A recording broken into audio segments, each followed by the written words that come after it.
പ്രകോപനം ഒന്നിനു പുറകെ ഒന്നായി ആവർത്തിച്ച് ഇറാൻ. അമേരിക്കൻ പ്രസിഡന്റ് ഡൊണാൾഡ് ട്രംപിനെതിരെയും ഇസ്രായേൽ പ്രധാനമന്ത്രി ബെഞ്ചമിൻ നെതന്യാഹുവിനെതിരെയും മതവിധി പുറപ്പെടുവിച്ച് ഇറാനിലെ ഉന്നത ഷിയ പുരോഹിതൻ നാസർ മക്കാറിം ഷിറാസി. ദൈവത്തിന്റെ ശത്രുക്കളാണ് ഇരുവരുമെന്നും ഇറാന്റെ പരമാധികാരത്തിന് ഭീഷണിയായ ഇരുവരെയും താഴെയിറക്കാൻ ലോകമെമ്പാടുമുള്ള മുസ്ലിങ്ങൾ ഒന്നിക്കണമെന്നും നാസർ മക്കാറിം ഷിറാസി മതവിധിയിലൂടെ ആഹ്വാനം ചെയ്തു. നേതാവിനെതിരെയോ മതപരമായ അധികാരിയെയോ ഭീഷണിപ്പെടുത്തുന്ന ഏതൊരു വ്യക്തിയെയോ ഭരണകൂടമോ ദൈവത്തിനെതിരെ യുദ്ധം ചെയ്യുന്ന ആളാണെന്നാണ് ഇറാനിലെ ഉന്നത ഷിയ പുരോഹിതൻ നാസർ മക്കാറിം ഷിറാസി പറയുന്നത്.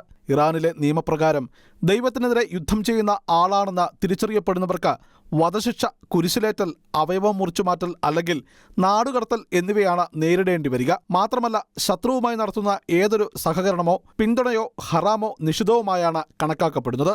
ഈ ശത്രുക്കളുമായി മുസ്ലിങ്ങളോ ഇസ്ലാമിക രാജ്യങ്ങളോ ഏതെങ്കിലും തരത്തിലുള്ള സഹകരണം പുലർത്തുകയോ പിന്തുണ നൽകുകയോ ചെയ്യരുതെന്നും ഷിറാസി വ്യക്തമാക്കുന്നു. കൂടാതെ ഈ ശത്രുക്കളെ അവരുടെ വാക്കുകളിലും തെറ്റുകളിലും ഖേദിപ്പിക്കാൻ ലോകമെമ്പാടുമുള്ള എല്ലാ മുസ്ലിങ്ങൾക്കും കടമയുണ്ട്. ഈ പോരാട്ടത്തിൽ ഏതെങ്കിലും മുസ്ലിമിന് കഷ്ടപ്പാടുകളോ നഷ്ടങ്ങളോ സംഭവിക്കുകയാണെങ്കിൽ ദൈവമാർഗത്തിൽ പോരാടിയവർക്കുള്ള പ്രതിഫലം അവർക്ക് ലഭിക്കുമെന്നും ആഹ്വാനം ചെയ്യുകയാണ് ഇറാൻ മതനേതാവ് നാസർ മക്കാറിം ഷിറാസി. അതേസമയം 12 ദിവസത്തെ സംഘർഷത്തിന് ശേഷം ഇസ്രയേലും ഇറാനും ഒരു വെടിനിർത്തലിലേക്ക് കടന്നു വന്നിരുന്നു. US പ്രസിഡന്റ് ഡൊണാൾഡ് ട്രംപാണ് ഈ വെടിനിർത്തലിന് മുൻകൈയെടുത്തത്. പക്ഷേ വെടിനിർത്തലിന് ശേഷം നിരവധി തവണ പ്രകോപനപരമായ പ്രസ്താവനകൾ നടത്തി നിരവധി ആളുകളാണ് ഇറാനിൽ നിന്നും രംഗത്തെത്തുന്നത്.